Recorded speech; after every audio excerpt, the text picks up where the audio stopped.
So we may start. Yeah, this is the very important session on land law reforms. Very eminent panelists are taking part in this, and this will be moderated and chaired by Mr. Anil Harish. Uh, he is the partner of the law firm Harish Co, which was founded by his illustrious and very eminent lawyer, Mr. Harish. I had the privilege of knowing him personally and also working with him and participating in some conferences also on the sales tax amendments, the 46th constitutional amendment which had taken place. So I had shared the platform you see with Mr. Harish. Mr. Anil Harish practice includes many diverse areas of law, including property, exchange control, foreign investments, trust, wills, and Indian and international taxation. He has authored several articles which have been published in various national newspapers like Times of India, Hindustan Times, and also in some professional journals. He is uh, he's an integral part of the Society of Indian Law Firms, and he has been ranked by the prestigious Legal Directory of Chambers and Partners as a leading tax lawyer. He is a very much sought after speaker in India. That is why I sought him, you see, to moderate this very important session. So it's a privilege for me to request now Mr. Anil Harish to take over and chair this very important session in which I have my colleagues, Mr. Ameet Hariani and Mr. Parimal Shroff, and Mr. Harish will give a proper introduction. So over to you, Harish, now to carry on with this session. Thank you. Thank you, Dr. Bhasin. Ladies and gentlemen, India does sometimes win a gold medal at the Olympics. But if there were to be a gold medal for the maximum number of laws relating to real estate, we would win it each time. Ceiling laws, agricultural land laws, RERA, FERA, which is now FEMA, tenancies, title issues, CRZ, acquisition, stamp duty, registration, income tax, you name it, we have it. Ladies and gentlemen, Dr. Lalit Bhasin has been on a mission. This year he has had so many programs for CII, SILF, and now for IACC and other organizations, not merely to explain what the law is, but to make suggestions on what it should be. We have to move forward, and we are bound down by these old laws which need so much change. Jonathan Swift said, "Vision is the art of seeing what is invisible." And Dr. Bhasin has given us this task of seeing what is invisible and giving these ideas to government. And we hope that they will be acted upon, because these ideas are the fruit of many years of practice, experience, and deep thought on the part of all those who are participating in today's seminar in relation to labor laws, land laws, and then for dispute resolution. We are very fortunate to have with us today two very senior and eminent solicitors of Mumbai, both with enormous knowledge of real estate, Mr. Parimal Shroff and Mr. Ameet Hariani. Mr. Shroff will be speaking on property titles and land records and digitizing the same.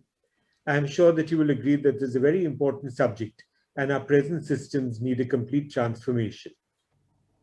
Mr. Ameet Hariani will speak on the timely resolution of land disputes and the modern Pan-India Tenancy Act, which affects such a large part of the population of India. And a third subject, which is very important, but not one frequently discussed, and so it will be something new for many of us, and that is the need to eliminate conflict between the center and the states on land laws. Thereafter, I will share some thoughts on FEMA and real estate. I now request Ms. Mrugakshi Joshi, advocate, to introduce Mr. Parimal Shroff. Good afternoon, everybody. I would like to introduce Mr. Parimal Shroff. Mr. Shroff is in practice since 1975. He practices in constitutional, corporate, civil, and property law. He has a very large practice in conveyancing and property-related matters. He has experience in the field of land acquisition and requisition and related matters, including the constitutional issues connected with the same. He practices in real estate and commercial law, and his practices include transactional work, business strategy, conveyancing, and dispute resolution. He also practices in infrastructure law and documentation of infrastructure projects, the evaluation of the tenders and documents for infrastructure projects, and advises as to the implication of the Indian laws relating to the infrastructure projects. The study and analysis of the environmental laws, along with other central and state laws, and comparative study thereof interests Mr. Shroff. He also attends to matters relating to project financing, securitization, and venture financing. He also practices in the area of joint venture formations and advising on business strategy. He has an active practice at Bombay, Delhi, Bangalore, and Pune. Mr. Shroff, in a strategic alliance with Messrs. Nishit Desai and Associates, drafted the Andhra Pradesh Infrastructure Development Enabling Act 2001, which is now enacted by the government of Andhra Pradesh. Mr. Shroff has also drafted the Maharashtra Infrastructure Development and Support Act for the government of Maharashtra, and the same is in the advanced stage of being introduced by the government of Maharashtra. Mr. Shroff shall now enlighten us on the land law reforms and the challenges it will be facing in the upcoming decade. Mr. Shroff, I request you to kindly take over and throw some light on this topic. Thank you. Thank you, Murugakshi. Thank you, Anil and Ameet and other panelists on the panel today. First of all, I thank Indo-American to invite me and to join and to share my thoughts on the subject of land reforms, which are very dear to my heart. And I believe that they require a bit of a elaboration before we can take it forward. Now, the question is, at the very outset, let me share with you, in India, the weaker sections of the society, fundamental rights, and the land rights, these three topics have captured the imagination of Indian mind and Indian people, and in our ethos, it has been embedded. It will be interesting to know that after our republic started functioning in its infancy in 1951, on the 10th of May 51, the champion of freedom and fundamental rights, Jawaharlal Nehru, had to pilot and canvass the first amendment to the Indian Constitution.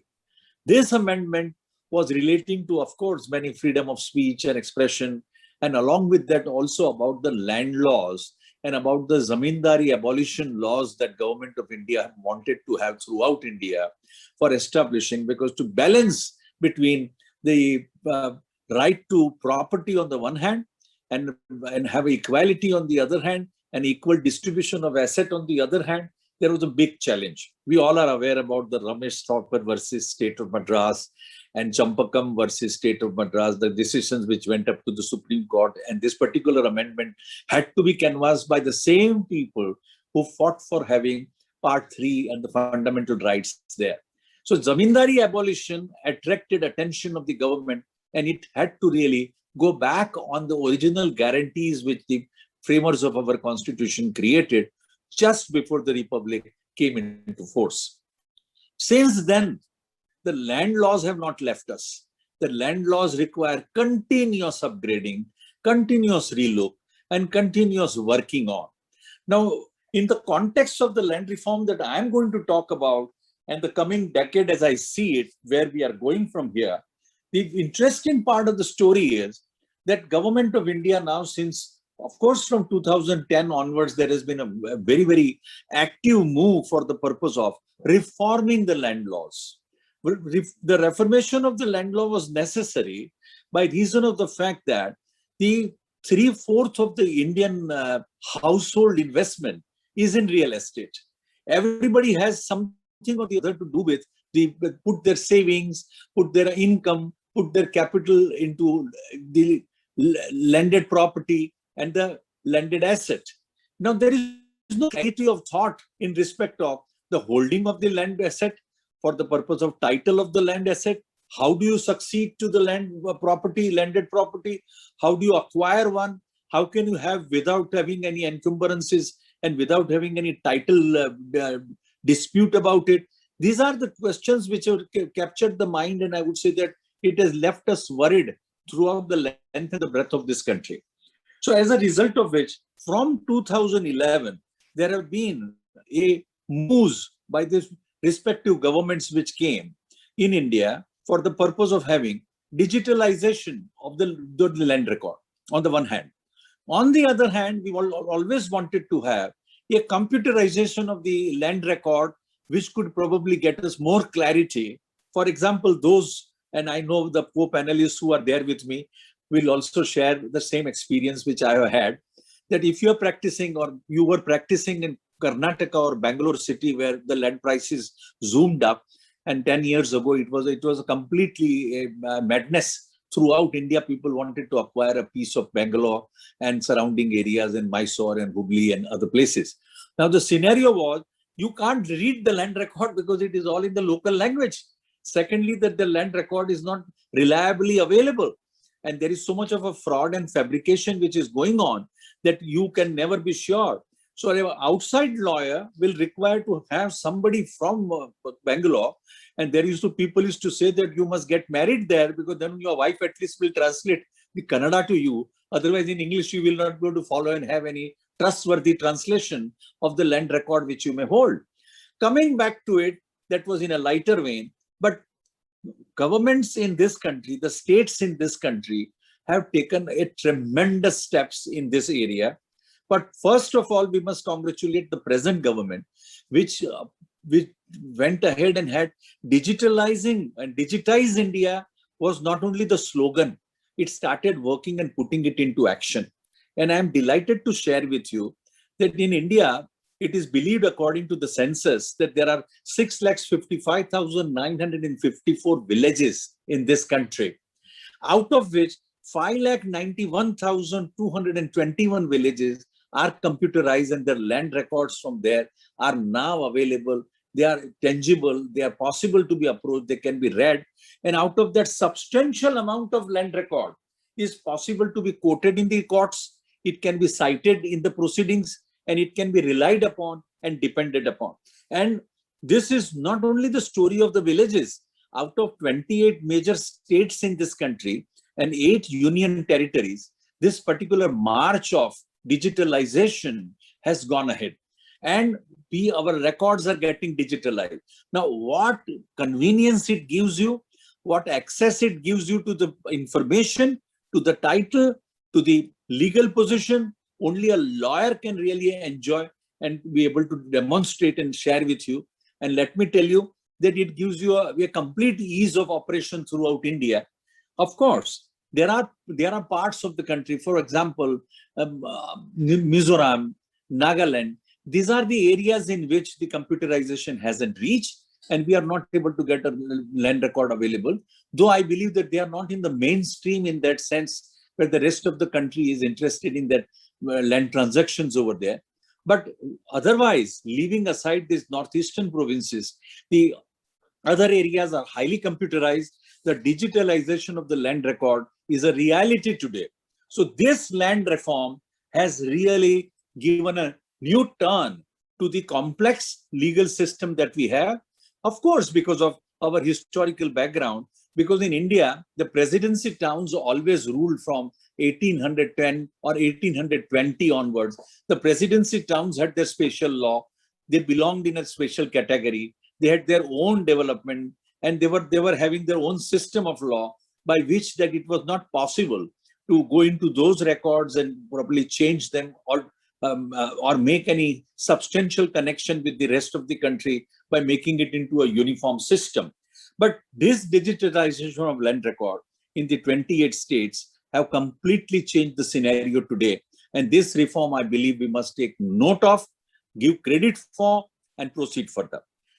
Next is supposed to be the Land Record and Service Indexes created by the Government of India. Land Record and Services Index.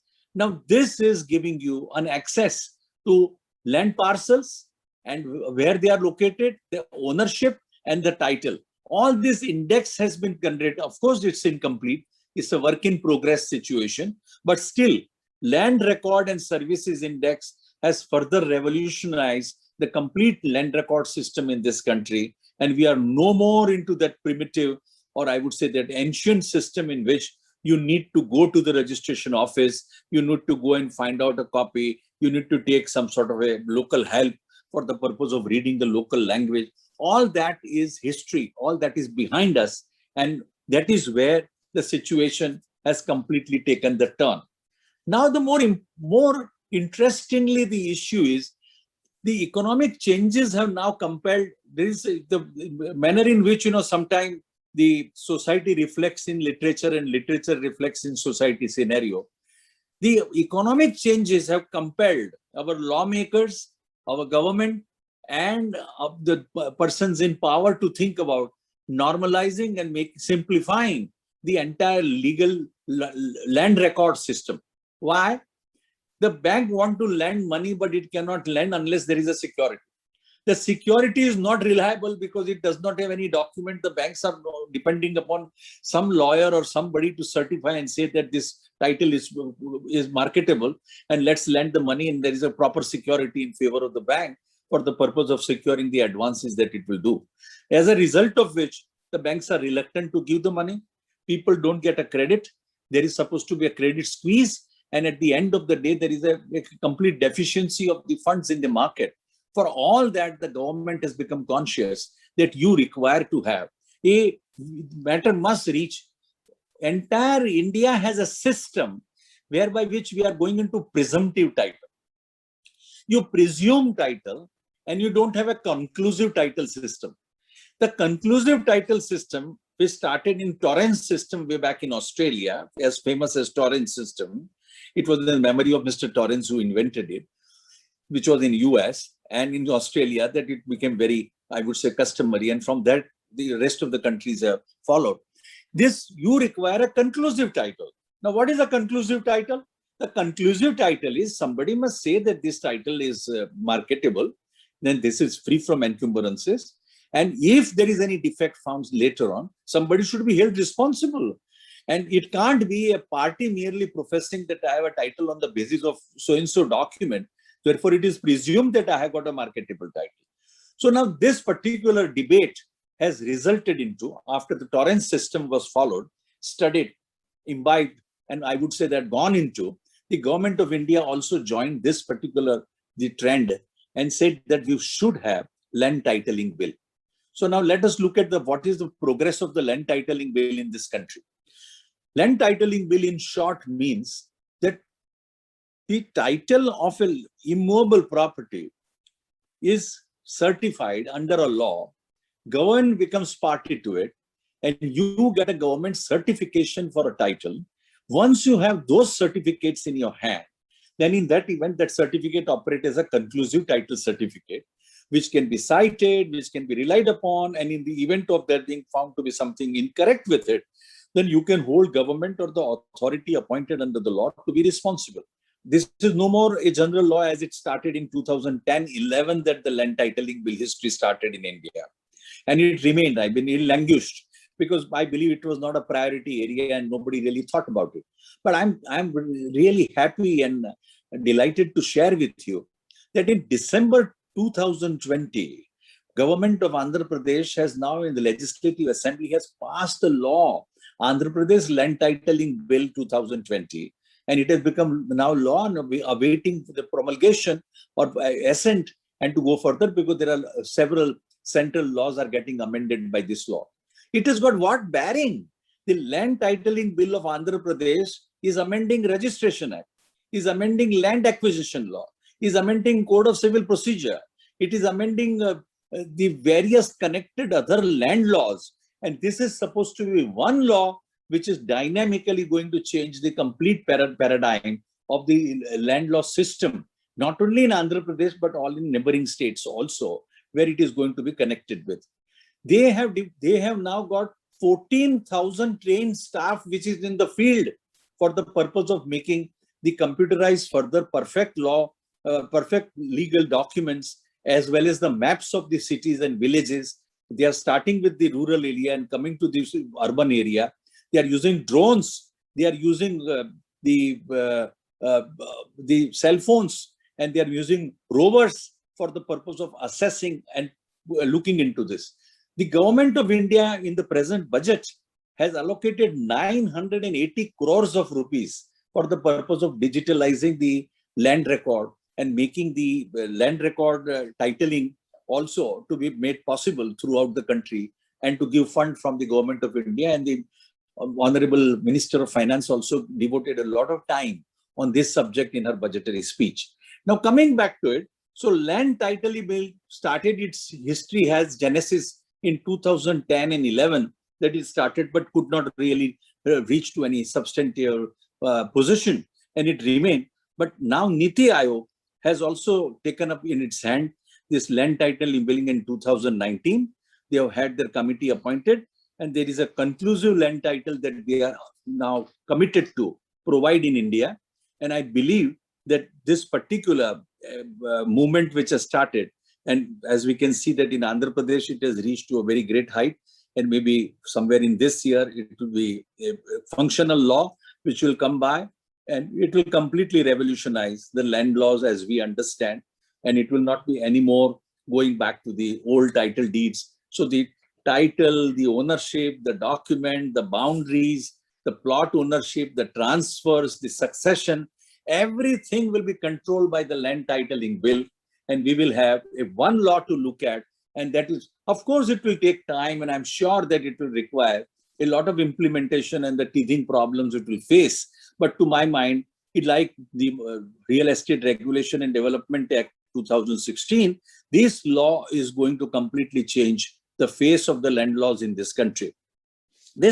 So we have the land titling bill has created I would say that a complete revolution in the field of land reforms, and which is going to go a far way, and rather nothing will remain the same in the coming decade as well as the coming years thereafter.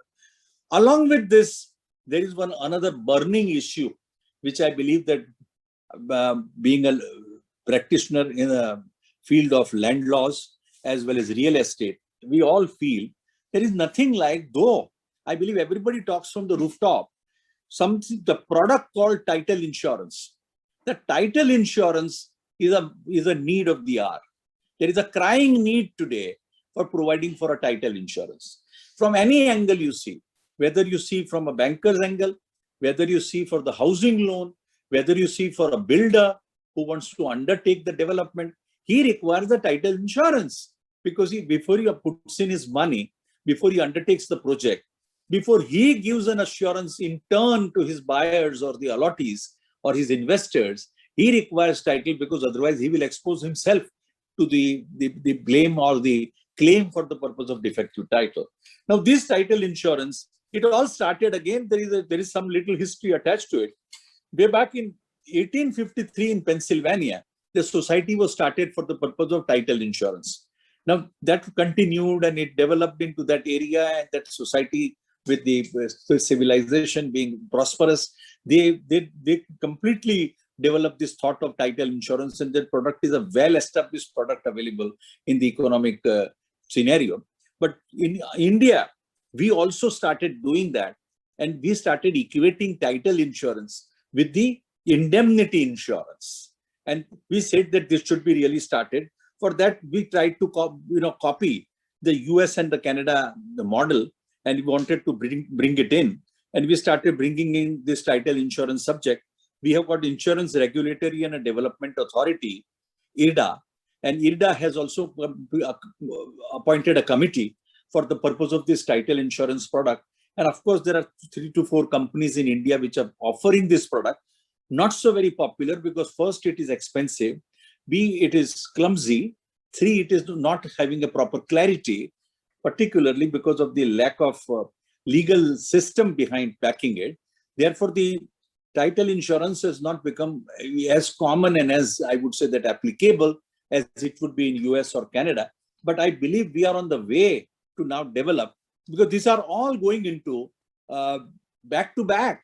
If you really go to see, you have digitalization on one hand, you have got a digitalization of land record on the other hand, you have got a land titling bill, then you have got followed by a title insurance. So if you have a title insurance, then it completes the circuit, because you require the land laws must really protect the investor's commitment and his investment into the real estate. Because I'm rather, it is very important to share that in India, the more than 30 to 40% of the cases which go up to the Supreme Court are land law related or the property related. And there is one survey which says that 25% of the cases decided by the Supreme Court has got some root somewhere or the other, whether partition, whether division, whether encroachment, even criminal. The 25% of the cases have got some root or connection with the land subject. And therefore, this is very dear to our heart. From 1951, nothing has changed in this country. We require, everything comes back to the land laws and the landed property, which is, I believe that we also enjoy, as we all know, that we hold a world record of a privately owned assets in India is the highest in the world. There is no other country in which people own their living accommodations as their own, because they live in a hired accommodation or the state provided accommodation. But in India, to hold gold and to hold property are the two weaknesses, or I would say that they are supposed to be part of our genetic build. And therefore, we need to have clarification on this, our land law system completely.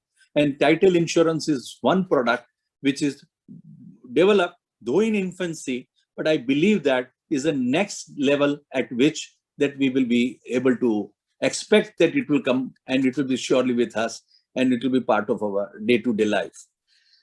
Along with that, now in these land reforms, it will not be complete without referring to Real Estate Regulation and Development Act 2016, which was brought about by the Union of India. This law has completely made a sea change into the land laws. Before 2016, either we did not have in several states or in several areas of India any law governing a relationship between a builder and a purchaser, or a promoter and a purchaser, or a township developer and a purchaser, and it was completely free for all. This law has covered from the landed property, from the having plots and lands, to buildings and townships, and I would say that gated communities, all are governed by this law. Apart from that, for the first time in this country, after independence, or even before that, that the intermediaries, the brokers, the people who are real estate agents and who deal with the real estate in one way or the other, they are also governed by this law. Interestingly, RERA also refers to a title insurance and recognizes the fact that the title insurance will have to be ultimately provided, though it is in a nascent stage at this point of time.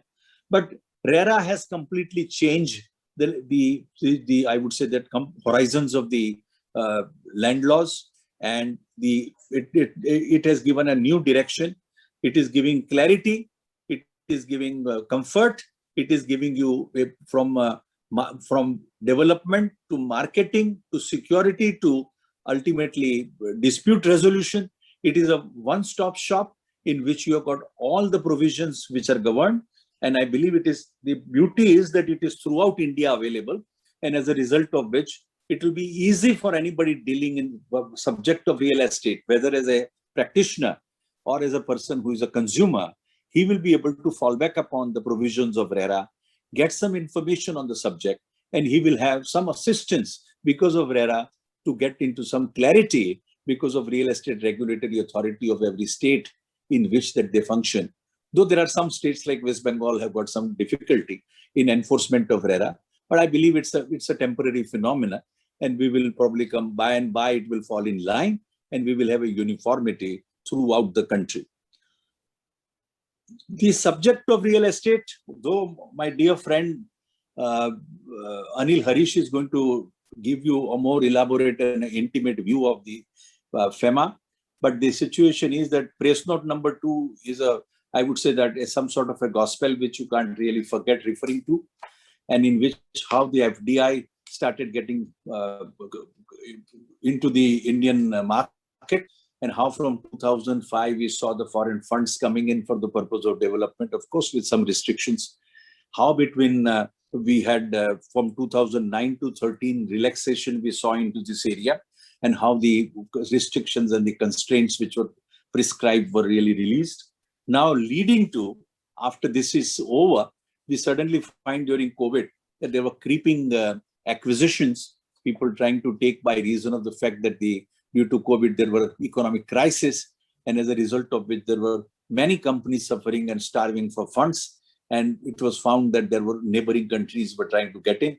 So the famous Press Note 3 came to picture, and in which there were two neighboring country provision, and the beneficial ownership was also prescribed by the government of India with a view to protect the Indian, I would say that parties who were having a temporary financial crisis, that they may not be taken over by the neighboring countries, or the beneficial ownership may not be in but it created further problem also, whether Hong Kong will be the neighboring country or not. But of course, Anil will take care of it, and he is the most able person to deal with it as to how this development and this trajectory took place for the purpose of foreign direct investment. So we have all these laws which have been, I believe, land reforms which are taking place in this area. Actively, there is much is being done at this point of time. Government is actively participating in it. The states are also actively looking at it. And some nasty comment I read which said that to deal in real estate in India is something like issuing a post-dated check on a bank which is failing. But I don't think that anybody is going to subscribe to that kind of a vicious comment which some group of people have been making, because now the Indian real estate and I would say that land area is looking up. We are having a world-class setup in which that we have got laws which are discernible, which can be practiced in, which can be advised in, and which you can have is some sort of a, I would say, a certainty about the provisions which you are seeking. And it's not a mumbo jumbo like whether in MP can a person hold an agricultural land, though he may not be individual, it may be limited company. There are so many questions which people ask and say that if this is the state of affair, where is the uniformity in this country? But not really. If you try to see, lot of laws have undergone substantial changes, and they are, while we talk, they are undergoing that. Lot of reforms are on the way, and I believe that lot has been done, though lot is expected to be done. But the next decade seems to be reaping the harvest of all these changes, which I've been talking about. And the digitalization of land record and this index which we are talking about, and this new products which the government is sponsoring, and the land titling bill, etc., is going to really give us a completely new facelift to our land law situation, and we will have a better place to work in, more clarity, and we will be able to achieve a greater success and prosperity in this part. Though temporarily we all are aware, which I need not refer to, but due to COVID, which I believe is something like moving into an economic Jurassic Park, we don't know exactly where we are and where will we come out of this park, we don't know. But that I believe the entire world is going through, so let's not worry about that. The aspect today is that in spite of this economic crisis that we are suffering, and which we have a great challenge about the lack of faith which people have into the economic system that is prevalent. But to my mind, at the end of the day, the brick and mortar economy has always a future, and landed properties will never go out of fashion. And we have a robust legal system which is going to be greatly useful. And I believe that it is going to help all of us and see us through. And that's my view. And with that, I would like to end my presentation and thank once again to Indo-American for giving me the opportunity. And thanks for all of you to listen to me. And I am now all ears to hear my co-panelists and their views on the subject, which I believe is also very dear to my heart. Thank you very much. Thank you. Thank you very much, Parimal. One fallout of the digitization you talked of is that now people will not need to have a wife in every state. Yes, I believe so. You have, as always, articulated very clearly the problems that arise now and the need for reforms in our system of title, with accountability for marketable title being an important ingredient. To have a government certificate for title will be such a revolutionary step. It is amazing that Andhra Pradesh is not only going to promulgate a law, but that it is backing up this step with 14,000 people on the ground and drones in the air to support it. The situation we want is similar to what happened in the case of shares. When we used to have shares in a physical form, there were so many difficulties that arose, mismatching of signatures, duplicate sales, and so on. But then when dematting came about, it became so much easier. It is perhaps not possible for land titles and land transfers to be exactly the same as it is for shares, for dematted shares to be transferred, because every piece of land is different from each other. But we hope that we can take some steps in that direction. You talked about title insurance and indemnity insurance, also very important subject. And the statistics that you shared with us are indeed shocking, that 30 to 40% of cases before the Supreme Court are land law related, and even perhaps 25% of the criminal cases are land law related. But one thing that we must be grateful for is that the litigation from landlords resulted in the basic structure concept being propounded by Mr. Ameet Hariani and being accepted by the Supreme Court in the case of Keshav Nanda Bharati. That was a case of acquisition, and the government wanted to pay an amount and not compensation for the acquisition of those properties. And it is from that that the basic structure concept came about, which has stood the country in good stead all these years. Thank you for your excellent talk, Parimal, and for ending on such a positive note. Thank you. I will now request Ms. Divya Alexander to introduce Mr. Ameet Hariani. Thank you, sir. Mr. Ameet Hariani has over 35 years of experience advising clients on corporate and commercial law, mergers and acquisitions, real estate and real estate finance transactions. He has represented large organizations in international real estate transactions, arbitrations, and prominent litigations. He was a partner at Ambubai Diwanji Mumbai and Anderson Legal India Mumbai. He is the founder and managing partner of Hariani Company since the year 1991. He holds a law degree from Government Law College, Mumbai, and a master's in law degree from the University of Mumbai. He is a solicitor enrolled with the Bombay Incorporated Law Society and the Law Society of England and Wales. He is also a member of the Law Society of Singapore, the Bar Council of Maharashtra, and the Bombay Bar Association. Mr. Hariani is the author of a book on real estate laws and is a frequent writer on legal topics. He is a speaker at many conferences and seminars such as this. He is also an independent non-executive director on the boards of several reputed companies. Today, Mr. Hariani has kindly agreed to speak with us on the framework for timely resolution of land disputes, the need to eliminate conflict between center and states on land laws, and a model Pan-India Tenancy Act. I would now like to invite Mr. Hariani to please kindly share his thoughts with us. Thank you, Divya. It's good to be here, and I'd like to thank IACC. I'd like to thank Dr. Bhasin. I'd like to thank Mr. Harish. And it was indeed a pleasure to hear Parimal Bhai talking about one of his favorite subjects. It was really enlightening. Thank you. You know, it's I'm seeing the time, and it's 1:44 right now, and it's actually lunchtime. So I'm going to treat you to a derivative of an Italian food dish. It's called saltimbocca. Okay, it's a wonderful dish that means in Italian something that leaps into the mouth. Okay, so the derivative I'm going to talk about is saltimmente.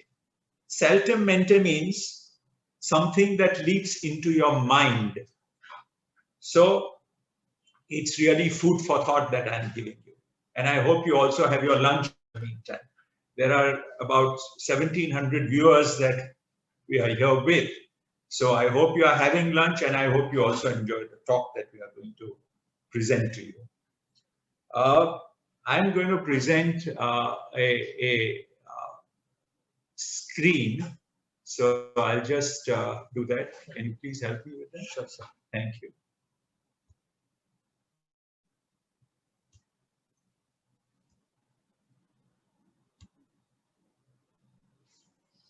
Excellent. Okay, thank you. You know, I'm supposed to speak on 3 topics, and I decided while we were doing this that I'll really concentrate on one of them, because otherwise there won't be enough time to talk about one, and then you'll be talking you know, not in detail about anything. So I'm going to talk to you primarily right now on how to solve land disputes quickly. Okay, so this is really the pendency rate for civil cases, India versus other jurisdictions.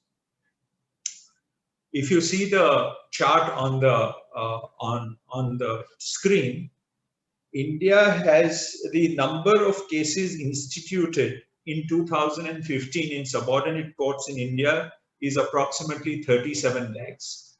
But there were 84,50,000 cases pending, which gives you a pendency ratio of 227%. And then you have the other countries with the United States at 125%, South Africa at 53%, Sweden at 43%, and surprisingly, Malaysia at 38%. And I'm going to come back to Malaysia in just a bit. But let's just go to another statistic. So as Mr. Shroff mentioned, 66% of all civil cases in India relate to land disputes. 25% of cases decided by the Supreme Court involve land disputes.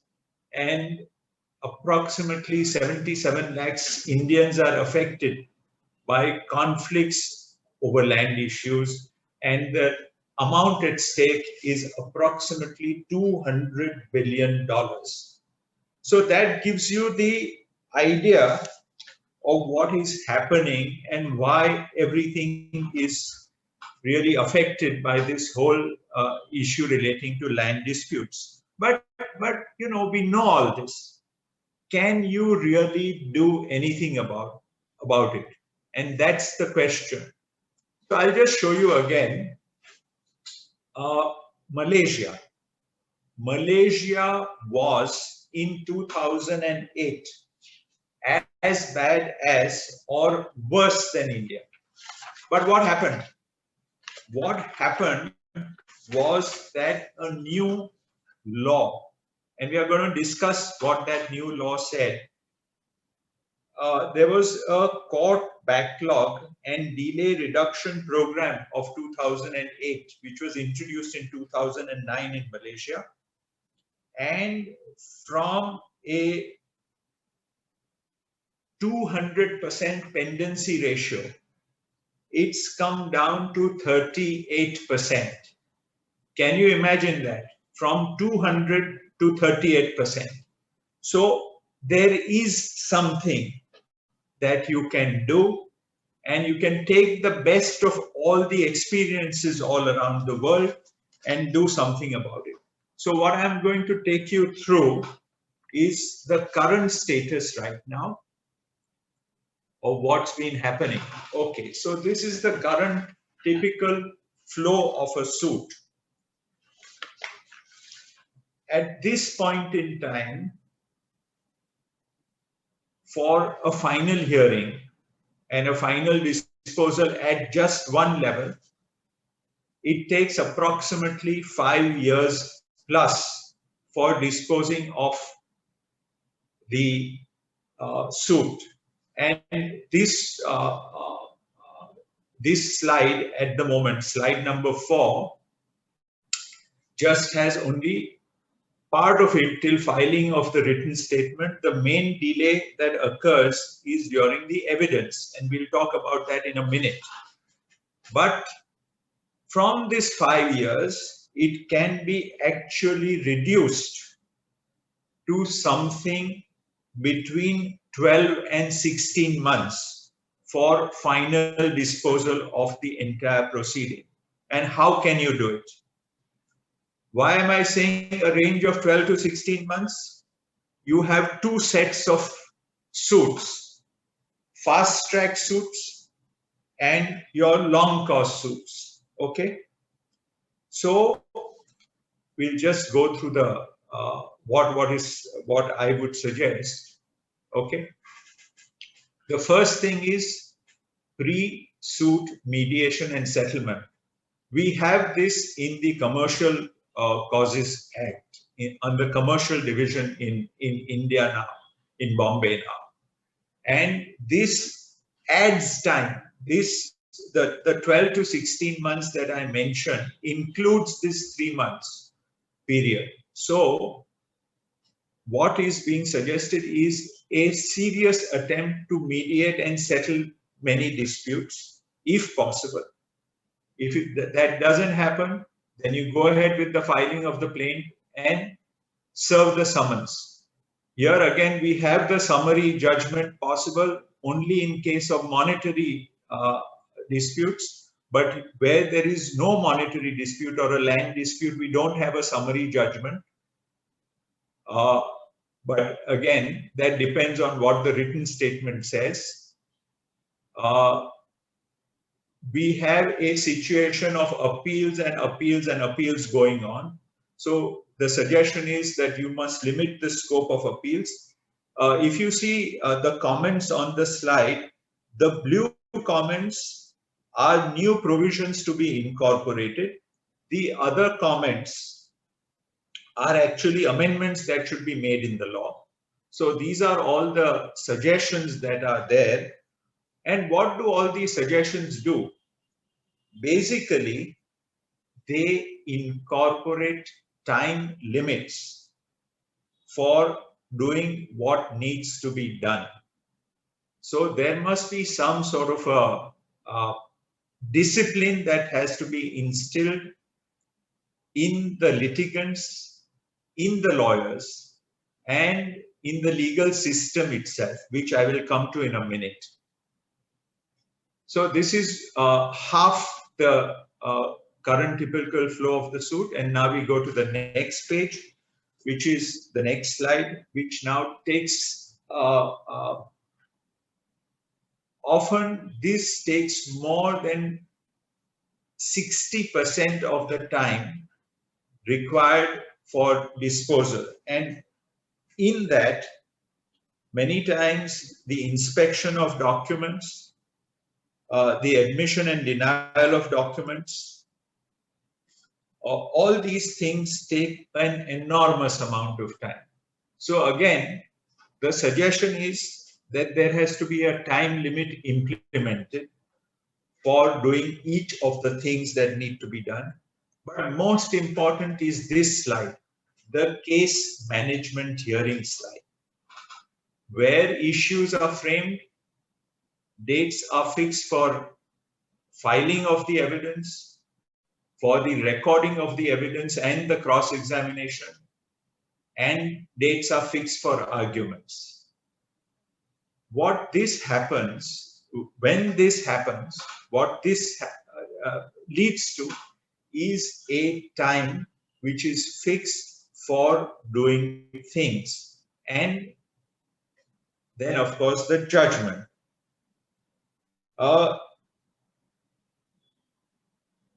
In a summary, what the suggestions are these. We already have the Commercial Courts Act, right? So let's have a provision similar to the Commercial Courts Act and establish a land division. Just as you have a commercial division, let's establish a new division called the land division. Okay, where all matters except tenancy and RERA matters, all land matters are transferred. Now, what happened in Malaysia was that all pending matters were treated separately and all new matters were treated separately, and all these were monitored very, very carefully. Okay? And what happened also in Malaysia was that there were two sets of cases. What we call in India as fast track cases were called A-track cases in Malaysia, and they were disposed of without any evidence being required to be led. The other long cause cases, as we call them, were called T-track cases in Malaysia. And those took a little longer because evidence needed to be led. But the key issue is strict timelines for everything. And if those timelines are not adhered to, then escalating costs to be imposed for any delay. For example, you can have a statutory requirement that if there's even one delay, a sum of say 5 lakhs of rupees is imposed as costs. If there's a second delay, it can increase to 25 lakhs. And if there's a third delay, you can strike off the defense or whatever that person has delayed doing.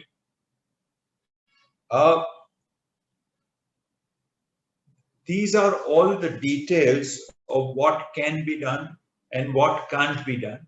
But one of the most important things is the last point on this slide, that is time-bound recording of evidence, arguments, and pronouncement of judgment.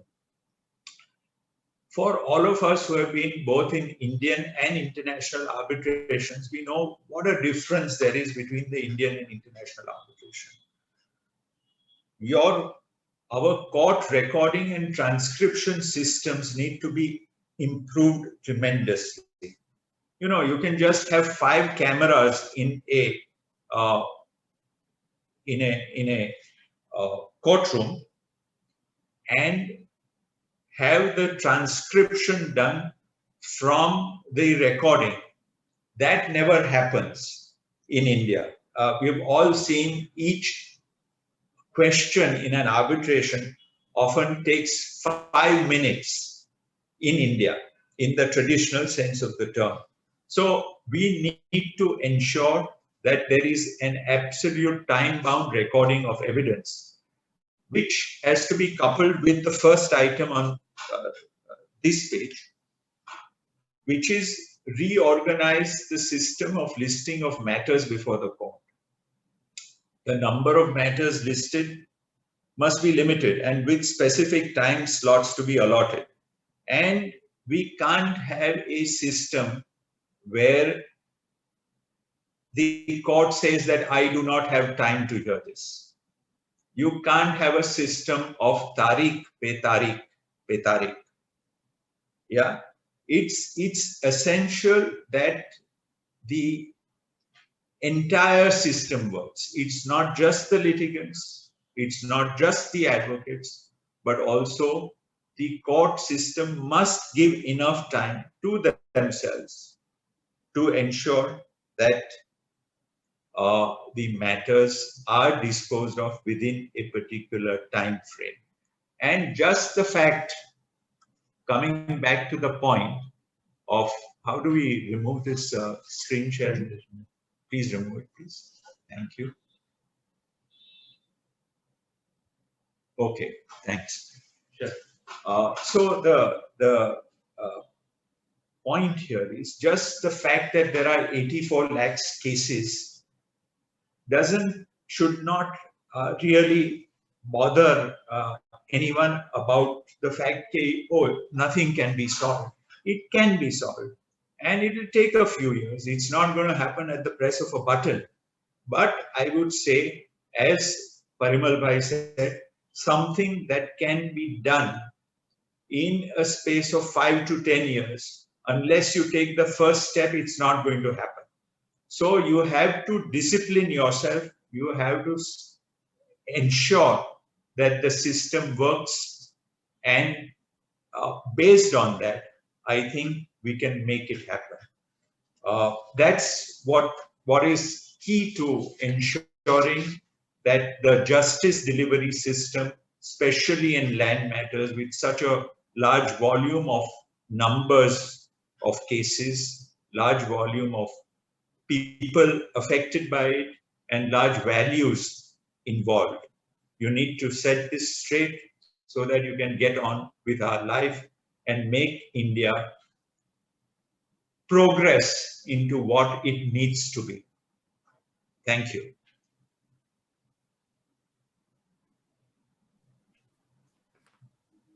Thank you very much, Ameet. Your talk was truly celtem mente, food for thought. And thank you also for teaching us a few words of Italian. When young people are courting, they want dates and more dates. But when we land up in court, we don't want those dates and further dates and tariq pe tariq. What you said was so very important and interesting. You explained all the kinds of cases and how this enormous procedure can be cut short and things can be much better for everyone in the country. Actually, there are several statutes which have a provision like this. For instance, Section 309 of the Criminal Procedure Code says, in every inquiry or trial, the proceedings shall be continued from day to day until all the witnesses in attendance have been examined, unless the court finds the adjournment of the same beyond the following day to be necessary for reasons to be recorded. But that is just never done in criminal cases or in civil cases, even though the Supreme Court has taken note of Section 309. It is truly a pity that we have to go through this in our country. I remember some years ago, we were on a delegation from the Bar Association of India, and we had gone to China. And we were fortunate to meet a judge of the Chinese Supreme Court. So we asked him, how long does it take for matters to be heard? And he said, you know, we really have a problem. So we thought it may be similar to what we have, that the matters go on for so long. He said, our difficulty is that we have to decide matters within 90 days. And I feel that we need a little more time than that. But we were actually able to do it and complete all matters so quickly. So that's perhaps the kind of situation that we need to try and achieve. And you have really set out very clearly all the different steps that can be taken to cut short these proceedings. Thank you very much, Ameet. One other subject I thought that was interesting and important, and where changes can be made with relatively easily, I think, is FEMA. So I will just touch upon a few thoughts that I have on FEMA.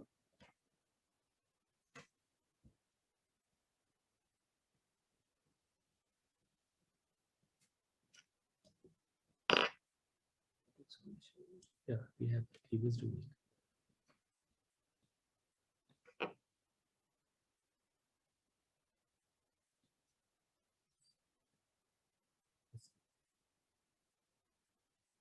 I'll just take a second, please.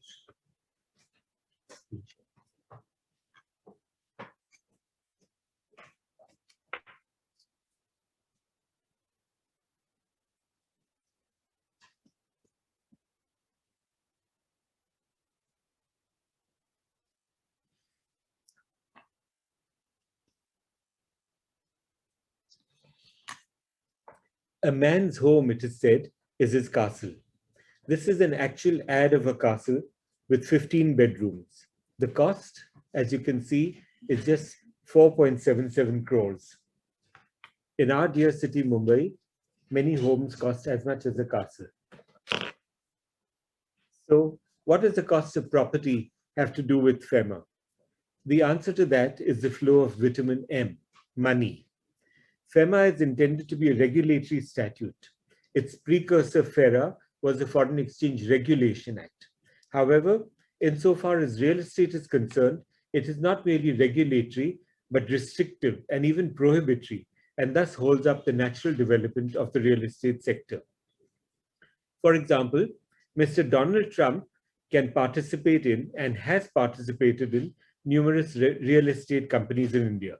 And these can construct lakhs of square feet and can earn large profits and remit money from India, pursuant to, as Parimal mentioned, press note number 2 of 2005 and changes thereafter.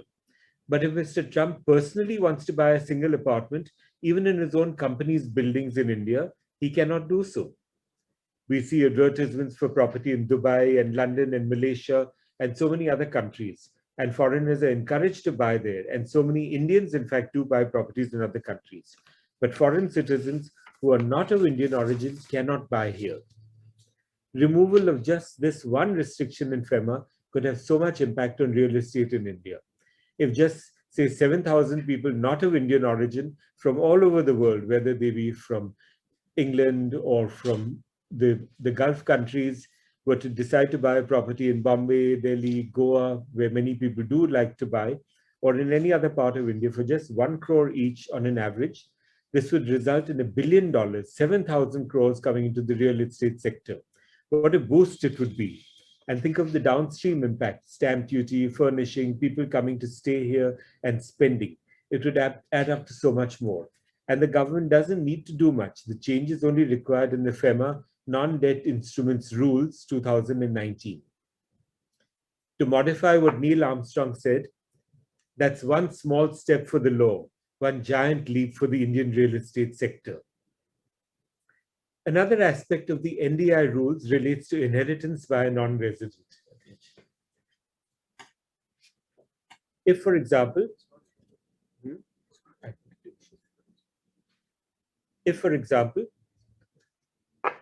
a resident Indian dies having bequeathed property to a non-resident, which happens often in view of the size of the Indian diaspora, can the non-resident inherit? Well, the earlier regulations under FEMA and even the tight regime under FERA said yes, the non-resident could inherit. But the NDI rules now are different. Perhaps this is an error. But Rule 24 of the NDI rules doesn't talk about inheritance by non-residents. It says that a non-resident can inherit from another non-resident. But it doesn't say that a non-resident can inherit from a parent, from a resident of India, which is very strange. I'm sure it's an aberration because the earlier rules just 2 years ago were different. But they need to clarify this kind of thing. These are small changes, but can be very important. Another thing at not the individual level, but perhaps at the corporate level, at the developer level, is this. The government of India has a very salutary policy of housing for all. The objective is very good. The process also will be very good because the real estate sector is one of the largest employers in India. But for such a large-scale activity, money is required. Let's take the case of a developer of residential and commercial buildings in a city who wants debt and looks to his non-resident friends and overseas lenders. Can he get it? Well, under the NDI, the non-debt instrument rules, he can get equity because the definition of real estate business in the non-debt instrument rules and the FDI policy cover that. So the words used are real estate business in the NDI rules. And non-residents or foreigners or foreign companies can invest and can put in equity capital into a real estate company in India, which is carrying on residential and commercial construction. Now, there are different kinds of, there are different definitions for this activity of real estate. Somewhere they use the term real estate business. In other places, they use the word real estate activity. Elsewhere, they use real estate activities, which should really be all the same. There should be a uniformity. And they talk in different places of constructing of townships. Somewhere they talk in the NDI rules for equity and in the FDI policy, they talk about construction of commercial and residential premises. But when you get to the debt portion, the regulations relating to debt, which are the borrowing and lending regulations, and which are the ECB, the master direction relating to ECB, they do not use the term real estate business. They use the term real estate activity and real estate activities. And there, they do not talk about residential and commercial construction. So here we have our developer friend. He wants to borrow money from non-residents or from overseas parties. They have confidence in him. They know the property that he will give them adequate security in the form of a mortgage or whatever. But he's just not allowed to take from them because it doesn't fall within the scope of the master direction on ECB or in the borrowing and lending regulations. He can take equity. Equity can result in large flows of money, much more than in terms of debt, because anyone who will put money into equity will want a large profit and be able to take that out. He doesn't want just 4% or 8% or a return like that. He wants much more. But a foreigner would have to invest in equity in order to be able to participate in the real estate sector. He cannot give debt except for a temporary period in the form of a compulsorily convertible debenture. But that's compulsorily convertible and which will become equity. So the foreigner will benefit and the Indian party just does not benefit. I find that this is a great difficulty that is being faced by developers in India, that they cannot take debt.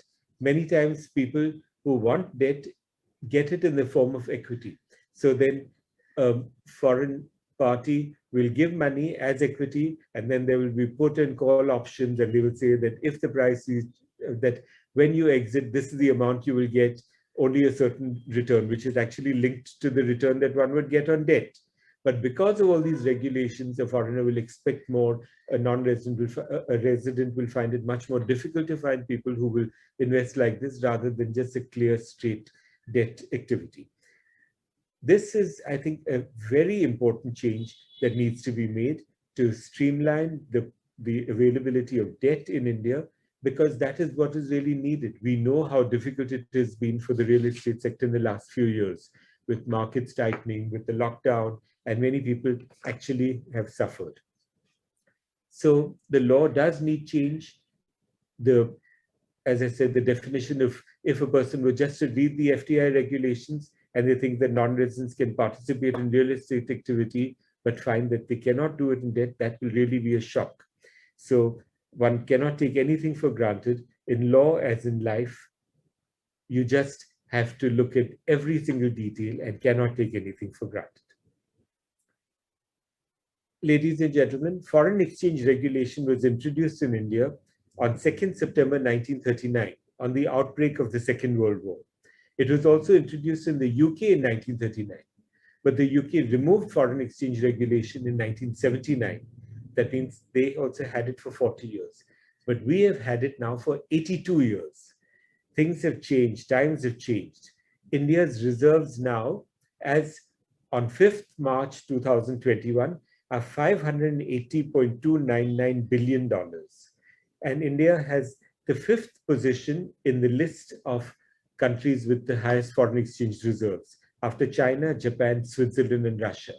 When we are in such a strong position in terms of foreign exchange reserves, I think that we do need to have a better perspective on the FEMA and not treat it just as a law that has been carrying on. But these few changes need to be made. Not much work will have to be done. We will not need 14,000 people on the ground to do this. The government just needs to make a few amendments to these provisions. Some of these are glaring discrepancies that they have in the law. And I think that this would bring in so much money into the real estate sector that this holy cow of real estate in India will be freed from many restrictions. So I hope these are some of the suggestions that the ISCC can take up. Thank you. Are there any other questions that we can get from everyone who's listening? Kashish? Yes, sir. So Dr. Bhasin had to leave because of some meeting. Okay. And so he advised that we take the questions offline, Okay. and continue with the session. Okay. So actually, I think we've come to the end of our session. If the speakers of the next session are there, then perhaps you can begin that. So we can always take a break of 30 minutes and start with another session. Okay. So everyone can have some food for their stomachs as well, in addition to... Thank you. Thank you. Thank you so much. Thank you. Thank you. Thank you to the IACC for giving us this opportunity and for organizing such a wonderful seminar where we all really have to think about the future and not just about the past and the present. Yes. Thank you, sir. Thank you so much. Thank you. Thank you. Thank you. Thank you, Parimal. Thank you, Ameet, Thank you. very much. Thank you. Very interesting.